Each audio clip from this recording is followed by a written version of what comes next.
I've been waiting more than 30 years to say this. Dad, I always told you I'd come back and get my degree. I want to thank Harvard for this honor.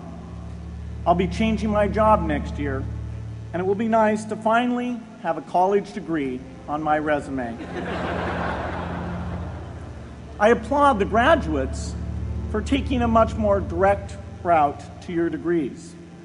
For my part, I'm just happy that the Crimson called me Harvard's most successful dropout. I guess that makes me valedictorian of my own special class. I did the best of everyone who failed. But I also want to be recognized as the guy who got Steve Ballmer to drop out of business school.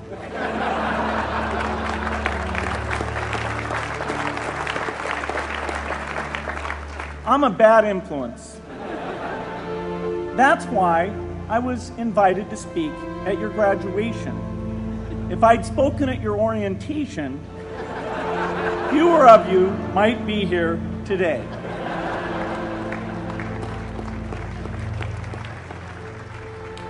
Harvard was a phenomenal experience for me. Academic life was fascinating. I used to sit in on lots of classes that I hadn't even signed up for. And dorm life was terrific. I lived up at Radcliffe in Courier House. There were always a lot of people in my dorm room late at night discussing things because everyone knew that I didn't worry about getting up in the morning. That's how I came to be the leader of the antisocial group. We clung to each other as a way of validating our rejection of all those social people. Radcliffe was a great place to live.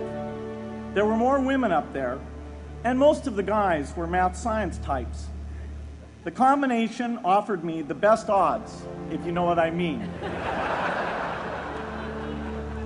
That's where I learned the sad lesson that improving your odds doesn't guarantee success. One of my biggest memories of Harvard came in January 1975 when I made a call from Courier House to a company in Albuquerque, New Mexico that had begun making the world's first personal computer. I offered to sell them software.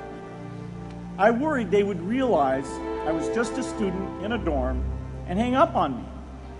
Instead, they said, "We're not quite ready.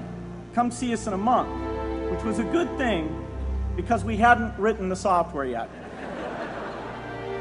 From that moment, I worked day and night on the extra credit project that marked the end of my college education and the beginning of a remarkable journey with Microsoft.